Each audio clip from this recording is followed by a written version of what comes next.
मैं आपको बताने जा रहा हूँ डोमेन कंट्रोलर। लास्ट सेशन में हम लोग अभी तक किए हैं विंडोज सर्वर में active directory, how to install active directory and how to join any computer to domain and how to create the user login in, and now I am going to explain you what is domain controller। अभी हमें बहुत सारी चीजें user group administration में सीखनी है। Domain controller सबसे पहले हम जाने डोमेन कंट्रोलर क्या होता है। तो डोमेन कंट्रोलर जिस भी कंप्यूटर में, जिस लोकल सर्वर में एक्टिव डायरेक्टरी सर्विसेज को हम इंस्टॉल करते हैं उसको हम डोमेन कंट्रोलर बोलते हैं। एक टर्म से क्या लोकल सर्वर क्या होता है, किसी भी कंप्यूटर में Windows server operating system install करने के बाद उस मशीन को हम लोकल सर्वर बोलते हैं। किसी कंप्यूटर में अगर हम एक्टिव डायरेक्टरी इंस्टॉल कर देते हैं तो उसे हम डोमेन कंट्रोलर बोलते हैं। अब एक्टिव डायरेक्टरी किस कंप्यूटर में इंस्टॉल कर सकते हैं, जिसमें Windows server operating system install होगा, और जिस कंप्यूटर में Windows server operating system install होगा उसको हम लोकल सर्वर बोलेंगे। तो ये टर्म समझ में आया आपको। लोकल सर्वर क्या होता है, किसी भी कंप्यूटर के ऊपर जैसे विंडो 10 इंस्टॉल करते हैं, विंडो 11 इंस्टॉल करते हैं, विंडो 7 इंस्टॉल करते हैं, उसकी जगह पे अगर आपने Windows server operating system install कर लिया, विंडोज सर्वर 2012, 2016, 22 कोई भी Windows server operating system install कर लिया तो उस मशीन को हम लोकल सर्वर बोलते हैं। और उसी लोकल सर्वर के ऊपर अगर हम एक्टिव डायरेक्टरी सर्विसेज को इंस्टॉल कर देंगे तो उसको हम डोमेन कंट्रोलर बोलते हैं। इतना क्लियर हो गया होगा मुझे लगता है। अब यहाँ पे आगे बात करते हैं कि domain controller, types of domain controller की यहाँ पे बात करेंगे। सबसे पहले how many types of domain controller we have, तो इसको मैं यहाँ पे लिख देता हूँ types of DC. Types of DC we have, first DC is root DC. जो पहला हम डोमेन कंट्रोलर इंस्टॉल करते हैं उसको हम क्या बोलते हैं, रूट डीसी बोलते हैं, रूट डोमेन कंट्रोलर। दूसरा जो हमारा डोमेन कंट्रोलर होता है उसको हम एडिशनल डोमेन कंट्रोलर बोलते हैं, इसको हम एडीसी के नाम से जानते हैं। थर्ड डोमेन कंट्रोलर जो होता है वो चाइल्ड डोमेन कंट्रोलर होता है, या आरओडीसी के नाम से हम जानते हैं, रीड ओनली डोमेन कंट्रोलर। और एक लास्ट में होता है चाइल्ड डोमेन कंट्रोलर, सीडीसी। तो बेसिकली ये 4 प्रकार के हमारे डोमेन कंट्रोलर होते हैं। अब हम ये जानने की कोशिश करेंगे ये चारों डोमेन कंट्रोलर कहाँ पे कैसे कैसे हम लोग यूज कर सकते हैं अपने एनवायरनमेंट में। ठीक है, क्या ये चारों डोमेन कंट्रोलर का यूज हमेशा होना का जरूरी है, मैंडेटरी है, या जहां पे जरूरत रहेगा वहीं पे हम यूज करेंगे, है ना। तो सबसे पहले हम बात करेंगे रूट डोमेन कंट्रोलर की। रूट डोमेन कंट्रोलर जब अपने ऑर्गेनाइजेशन में फर्स्ट सर्वर जो आपका रहेगा जिसमें आप एक्टिव डायरेक्टरी इंस्टॉल करते हो वो आपका रूट डोमेन कंट्रोलर होता है, जिसको हम फॉरेस्ट भी बोलते हैं। इसके बाद आपको डिसाइड करना होता है कि सेकेंड जो डोमेन कंट्रोलर है वो एडिशनल डोमेन कंट्रोलर होना है या फिर आरओडीसी होना है, रीड ओनली डोमेन कंट्रोलर होना है। अब पहले ये कॉन्सेप्ट आपको समझना है कि एडिशनल डोमेन कंट्रोलर क्या होता है और रीड ओनली डोमेन कंट्रोलर क्या होता है।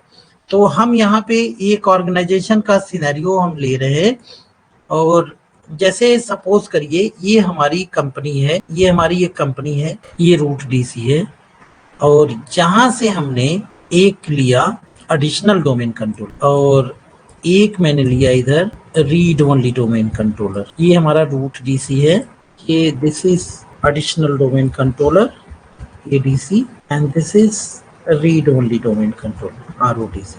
सिनेरियो क्या होता है, कैसे हम इसको कॉन्फ़िगर करते हैं, तो यहाँ पे आईपी की पहले बात कर लें। सपोज करो यहाँ पे आईपी हमने यूज किया 10.0.0.1, तो इसका डीएनएस रहेगा 10.0.0.1 ही रहेगा। एडिशनल डोमेन कंट्रोलर का मैं ले रहा हूँ 10.0.0.2, और इसका जो डीएनएस रहेगा वो रहेगा 10.0.0.1 रहेगा। मतलब डीएनएस एक ही रहेगा, ध्यान देना इस चीज को। यहाँ पे हम दे रहे हैं 10.0.0.3, तो इसका डीएनएस रहेगा 10.0.0.1 ये। ये सिनेरियो यहाँ तक हो गया। अब यहाँ समझना आपको ये है कि रूट डीसी क्या होता है। जब हम पहला सर्वर इंस्टॉल करते हैं, ध्यान दीजिएगा, रूट डीसी होता है, और इसमें जब इसको हम कॉन्फ़िगर करते हैं डोमेन कंट्रोलर, तो इसके साथ में स्कीमा मास्टर, इसके 5 रोल होते हैं, इसके 5 रोल्स होते हैं, वो इसके साथ इंस्टॉल हो जाता है। ठीक है, वो रोल्स जो होते हैं यहाँ पे मैं लिख रहा हूँ उसको। एक होता है जीसी, जीसी मतलब ग्लोबल कैटलॉग, उसके बाद होता है schema master, domain naming master, PDC, PDC emulator होता है, आरआईडी एंड इंफ्रास्ट्रक्चर मास्टर। ये 5 रोल होते हैं। इसको हम फ्लेक्सिबल सिंगल मास्टर ऑपरेशन बोलते हैं। ठीक है, एफएसएमओ रोल बोलते हैं, ये 5 जो दिख रहे हैं आपको। और होता क्या है, अब इनके बारे में हमें पढ़ना है, इसका पूरा सेशन होना है और बहुत इंपॉर्टेंट भी है। ये इंटरव्यू के लिए भी बड़ा इंपॉर्टेंट है। अगर कोई सिस्टम एडमिनिस्ट्रेटर का इंटरव्यू अटेंड कर रहा है तो ये बड़ा इंपॉर्टेंट है कि जो हमारा स्कीमा मास्टर होता है, अगर हम माइग्रेशन करना चाहते हैं, ध्यान देना, अगर हम माइग्रेट करना चाहते हैं सर्वर को दूसरे सर्वर पे, तो वहां पे स्कीमा मास्टर और डोमेन नेमिंग मास्टर का बहुत बड़ा रोल होता है। हमें इसको, जब तक हम इसको ट्रांसफर नहीं करेंगे तब तक हम माइग्रेट नहीं कर पाएंगे। मतलब यही मेन टास्क होता है। मतलब जिसके पास ये स्कीमा मास्टर रहेगा वही आपका रूट डोमेन कंट्रोलर रहेगा। तो मान लो सर्वर को अगर आप माइग्रेट करना चाहते हो तो आपको क्या करना पड़ेगा, आपको इसको ट्रांसफर करना पड़ेगा इस रोल को, जिस सर्वर पे को आप अपग्रेड करना चाहते हो। जैसे मान लो यहाँ पे 2012 अभी है और आप चाहते हो इसकी जगह 2012 की जगह 2019 हो जाए, या 22 सर्वर आप डोमेन कंट्रोलर बनाना चाहते हैं, तो उस केस में आपको क्या करना पड़ेगा, 2012 के जो ये है सिनेरियो, इसको, इसका स्कीमा मास्टर आपको 2022 वाले सर्वर पे ट्रांसफर करना पड़ेगा। ठीक है, ये तो हमारा सेकेंडरी है, अभी कैसे ट्रांसफर करना वो सब हम करके देखेंगे हम लोग, और इसका फंक्शन क्या है उसके बारे में भी हम जानेंगे। स्कीमा मास्टर इतना इंपॉर्टेंट क्यों है इसके बारे में हम लोग जानेंगे। स्कीमा मास्टर है क्या, मैं अभी एक सिंपल सिनेरियो दे रहा हूं क्या है इनके बारे में, एक सिंपल सा, पूरा डीप में डिस्कशन अभी इसके बारे में हम लोग करेंगे बाद में, इसका एक सेशन होगा पूरा। ठीक है, तो स्कीमा मास्टर क्या होता है ना, एक आर्किटेक्ट करता है काम पूरा आपके एनवायरमेंट का, जो आपका पूरा फॉरेस्ट है, जो डोमेन का, मतलब एक कंपनी है, उसके जितने सर्वर्स हैं, जितने डोमेन कंट्रोलर है, चाहे वो जिस भी लोकेशन में है, पूरे स्ट्रक्चर को ऑर्गेनाइज किया गया स्कीमा मास्टर के द्वारा। मतलब स्कीमा मास्टर में यूजर को हम ऐड करते हैं, यूजर को डिलीट हैं, ओयू में यूजर को ऐड करते हैं, ये सारी रिस्पॉन्सिबिलिटी स्कीमा मास्टर की होती है। मतलब एक आर्किटेक्ट का काम करता है, ये पूरे एनवायरमेंट का डिजाइन करता है डोमेन का एक। ठीक है, यहाँ पे जान लो डोमेन नेमिंग मास्टर, ये जो हम डोमेन को ऐड करते हैं या रिमूव करते हैं उसकी रिस्पॉन्सिबिलिटी डोमेन नेमिंग मास्टर का होता है। और अब पीडीसी क्या होता है, प्राइमरी डोमेन कंट्रोलर। एक्चुअली जब 2003 के पहले का जो डोमेन कंट्रोलर हुआ करता था, वहां पे एक फंक्शन होता primary domain controller and backup domain controller. ठीक है, बीडीसी एंड पीडीसी। अभी तो ये फंक्शन फिलहाल नहीं है, अभी तो हमारा रूट डीसी एंड एडीसी हो गया है। ठीक है, जब एनटी सर्वर हुआ करता था पहले, तो उस समय पीडीसी एंड बीडीसी का ये होता था। ठीक है, अब ये केवल इंफ्रास्ट्रक्चर को देखता है कि कितने इसके डोमेन कंट्रोलर हैं, कौन प्राइमरी है, कौन एडिशनल है। ठीक है, ये प्रायोरिटी देखता है। आरआईडी मास्टर क्या होता है, आरआईडी रिलेटिव आइडेंटिफाई होता है। हर एक यूजर का, जितना यूजर आप क्रिएट करते हो अपने एक्टिव डायरेक्टरी डोमेन कंट्रोलर में, यूजर की एक यूनिक आईडी रहती है।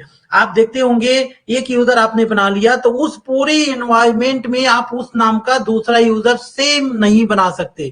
जैसा कि आप देखते होंगे पूरे दुनिया का जीमेल है, जीमेल गूगल सर्वर क्या है, एक ही है ना, लेकिन पूरे दुनिया में एक यूजर जो बन जाता है यूजर अकाउंट, वो दूसरा सेम अकाउंट नहीं लेता है। आपको थोड़ा बहुत उसमें चेंजेस करने पड़ते हैं। उसका रीजन क्या है, यूनिक होता है, हर एक यूजर अकाउंट यूनिक होता है डोमेन कंट्रोलर में।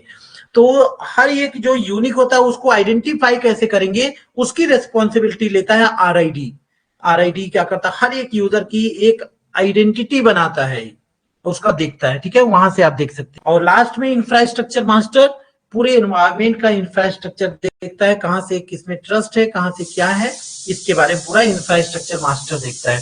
ठीक है, इसके बारे में हम लोग पूरा देखेंगे, डिस्कस करेंगे पूरा डीप में एफएसएमओ के बारे में। ठीक है, एफएसएमओ अगर देखना रहेगा सर्वर में आपके, तो आप ये पास एक कमांड होता है। अब यहाँ पे क्वेश्चन आता है क्या एडिशनल डोमेन कंट्रोलर जब हम इंस्टॉल करते हैं तो क्या ये स्कीमा मास्टर यहाँ पे भी इंस्टॉल होता है? नहीं होता है। यहाँ पे क्या होता है, इसकी डुप्लीकेट कॉपी यहाँ पे होती है। यहाँ पे आरओडीसी की बात करें तो यहाँ पे भी डुप्लीकेट कॉपी होती है। मतलब सर्वर अगर देखेंगे सभी में, अगर आप जाके एक कमांड है, कमांड देख सकते हो, नेट डॉम क्वेरी एफएसएमओ, ऐसे कमांड आप जाके डालेंगे तो आपको मालूम हो जाएगा। देखने के लिए क्या कमांड है, ये कमांड जब लिखेंगे तो आपको ये पूरा दिखा देगा कि ये किसके पास है, कौन सर्वर के पास है। ये पूरा लैब हम करके देखेंगे, अभी परेशान नहीं। बस आज का सेशन में आपको ये समझना है कि ये डोमेन कंट्रोलर जो हैं, रूट डीसी, एडीसी, आरओडीसी, सीडीसी, इनका काम क्या होता है और क्या होते हैं, एटलीस्ट नाम आपको याद होना है। ठीक है,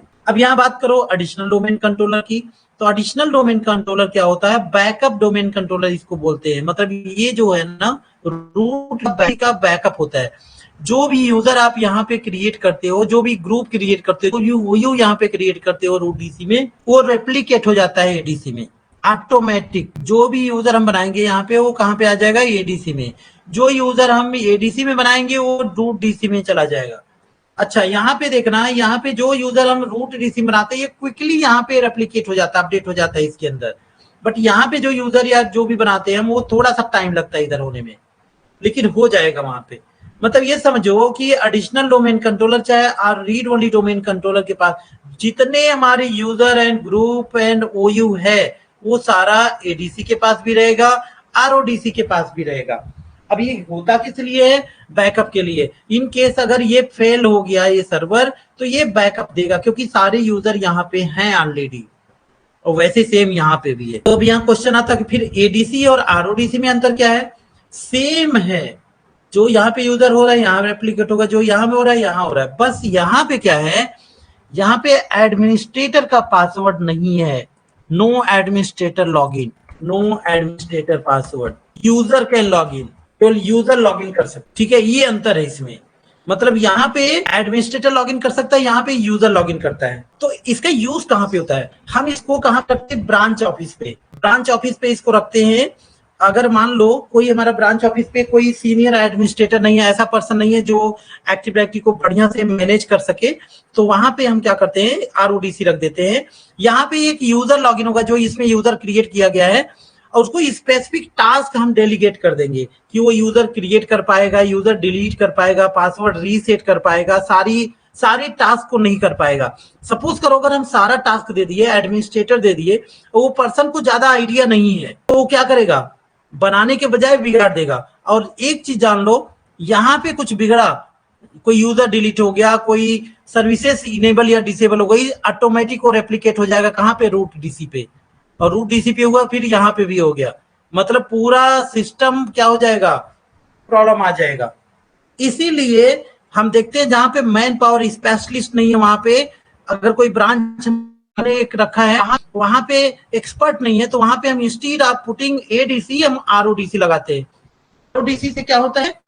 आरओडीसी में एडमिनिस्ट्रेटर का पासवर्ड नहीं रहता है, यूजर लॉगिन कर सकता है। अब एक बात ये ध्यान रखना, क्या यूजर किसी भी डोमेन कंट्रोलर में लॉगिन कर पाएगा? बिल्कुल नहीं। अगर आप एडिशनल डोमेन कंट्रोलर की बात करो, क्या कोई यूजर लॉगिन कर सकता है? बिल्कुल नहीं लॉगिन कर सकता, केवल डोमेन एडमिनिस्ट्रेटर लॉगिन करेगा। यूजर लॉगिन करवाने के लिए आपको root read only domain controller configure करना पड़ेगा। और ये कैसे कॉन्फ़िगर करना, आरओडीसी सेशन में हम लोग पढ़ने वाले हैं। पूरा इसका पूरा सेशन होना है। ठीक है, तो मुझे लगता है यहाँ तक का डाउट आपका क्लियर हो गया है। अब हम बात करते हैं, मैंने क्या बताया अभी, फिर से मैं रिपीट कर रहा हूँ। Read root domain controller, additional domain controller and read only domain controller. Additional domain controller backup होता है, आरओडीसी भी बैकअप होता है, बट एडिशनल डोमेन कंट्रोलर में एडमिनिस्ट्रेटर लॉगिन रहता है, और रीड ओनली डोमेन कंट्रोलर में यूजर, आरओडीसी यूजर लॉगिन करता है, जिसको एक स्पेसिफिक टास्क डेलीगेट किया गया होगा। अच्छा, वो भी टास्क अगर हम डेलीगेट नहीं किए रहेंगे तो केवल लॉगिन कर पाएगा, कुछ भी नहीं कर पाएगा, केवल देख सकता है हर चीज। रीड ओनली है, मतलब वो सब कुछ देख लेगा, but he can not do anything in this. Okay, अब क्वेश्चन आता है कि इनके पास, ये भी मैंने बता दिया आपको कि ये जो जितने हमारे flexible single master operation roles हैं, ये सभी रेप्लिका देगा इसका। राइट, डुप्लीकेट, इनका खुद का कोई अपना रोल नहीं है। तो अगर इसको रूट डोमेन कंट्रोलर बनाना है आपको या माइग्रेट करना है, तो आपको ये रोल्स आपको क्या करना पड़ता है, ट्रांसफर करना पड़ता है। तो ये रोल्स कैसे ट्रांसफर करेंगे, इसका पूरा सेशन हम लोग देखेंगे और माइग्रेशन भी देखेंगे बाद में, ठीक है। ओके, अब यहाँ पे रूट डीसी आपको समझ में आ गया, एडीसी समझ में आ गया, आरओडीसी समझ में आ गया। सीडीसी की बात कर लेते हैं, child domain controller. Child domain controller की अगर हम बात करेंगे तो वो थोड़ा सा इनसे अलग होता है।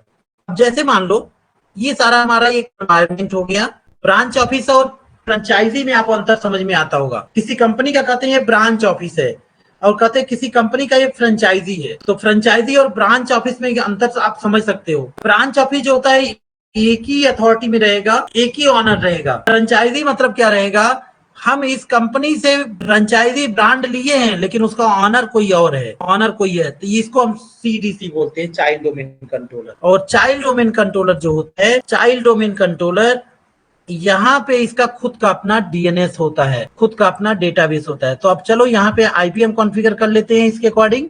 रेंज तो हमारा वही रहेगा, बट यहाँ पे क्या हो जाएगा, चेंज हो जाएगा। यहाँ पे आईपी रहेगा 10.0.0.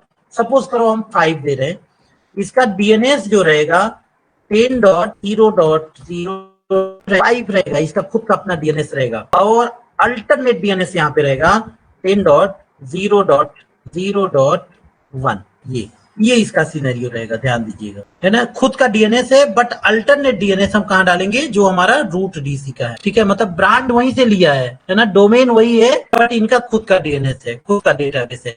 तो क्या कोई यूजर यहाँ बनाएंगे वो रेप्लीकेट होगा, यहाँ पे नो रेप्लीकेशन, यहाँ पे रेप्लीकेट नहीं हुआ। यहाँ पे यूजर बनाएंगे, क्या रेप्लीकेट होगा, यहाँ नहीं होगा। जो रूट डीसी में यूजर बनाएंगे क्या एडिशनल डोमेन कंट्रोलर में आएगा, यस आएगा।